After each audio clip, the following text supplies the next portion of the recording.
Too much red and processed meat will increase your chances of type 2 diabetes. That's according to new research published in the medical journal, the Lancet Diabetes Endocrinology.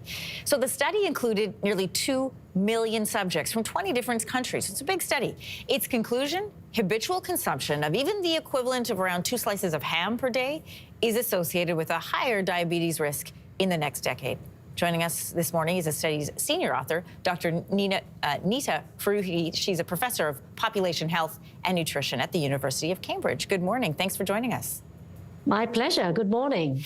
There is a lot of interest in the relation between meat and health. The Canadian Cancer Society recommending a maximum of 3 servings of red or processed meat per week. What did your study find that is too much meat when it comes specifically to a diabetes risk? Okay, so our study meaningfully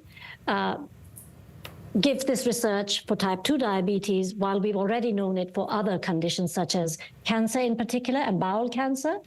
So what we found is that if you habitually consume red meat, which is unprocessed, or the processed type, both carry an elevated risk over time. And in our sample, it was over an average of 10 years. So it was about 15% greater risk with consuming about 50 grams per day habitually of processed meat, and for 100 grams habitually of red meat, such as pork and beef and lamb, it was a little bit lower at about 10% relative risk. So yeah, we have extended the findings for diabetes with a very large and comprehensive analysis. And what was particularly important to do is to include underrepresented populations in underrepresented countries, because past research was pretty much based on North America and Europe and a little bit into Asia. So this has been important because health is important to all peoples all over the planet. Yeah, I mean, it is a really comprehensive study. And your research focused specifically on red and processed meat. So how much worse are they for you when you compare it to foods like poultry or meat alternatives? Okay, so we did actually also examine poultry, and we concluded that while in the initial analysis there was a little bit of an elevated risk of around 8%, we wanted to be very robust with our findings for all, whether it was processed meat or red meat or poultry. While the findings stood up to all sorts of alternative scenarios and incredible amount of strain we put on the analysis, they held up for the red meat and processed meat, but not for poultry. So the results became non-significant when we threw different statistical approaches. And that means at this stage, we are not ready for prime time to bother the public with don't or do eat poultry.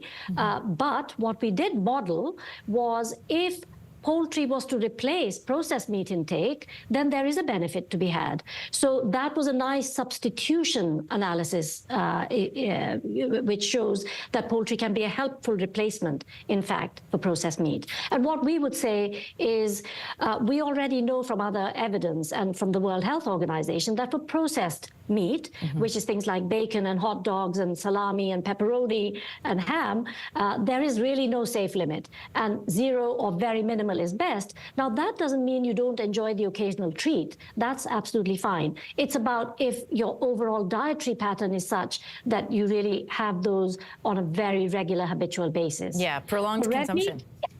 Exactly. So occasional treats are fine, but for red meat, our research points to eating lower amounts is better. Now, to put a number on it, again, the World Health Organization has previously put a number on it, and like the Canadian ones you showed, the guidelines, it is up to, in fact, 2 to 3 servings per week that is recommended. I can think of... And I was just going to say, so we, of course, focused on health, i.e. type 2 diabetes, in our analysis. Other research, which is pretty compelling, has also looked at the planetary health and sustainability of our very planet. Environmental impacts from red meat are way disproportionately higher. So for those who are concerned with the environment, that should be borne in mind as well in terms of what to do about reducing meat intake. Listen, I can think of one group who would find this particularly interesting, and that is poultry producers. But as a human population, what's the big takeaway for us from this? The takeaway is to improve your health, cut down on red and particularly processed meat intake, and help is at hand. There are lots of different ways in which one can do this. And the governments and policymakers also need to help individuals make the right choice about those decisions. To cut it down, well, I can give you 4 strategies. One is, if you choose to go vegetarian, that's one option. If you don't, and if you like to continue to eat meat, reduce your serving sizes each time you have it.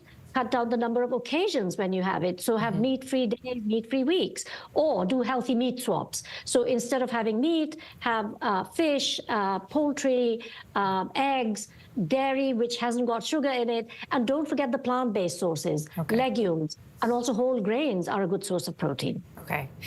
Dr. Farooqi, thank you so much for joining us. It's an interesting study, given the size of it and the findings as well. Thanks for being with us on Your Morning. My pleasure. Thank you. Hey, thanks for watching. If you liked this, be sure to subscribe here, or you can check out more Your Morning videos right here.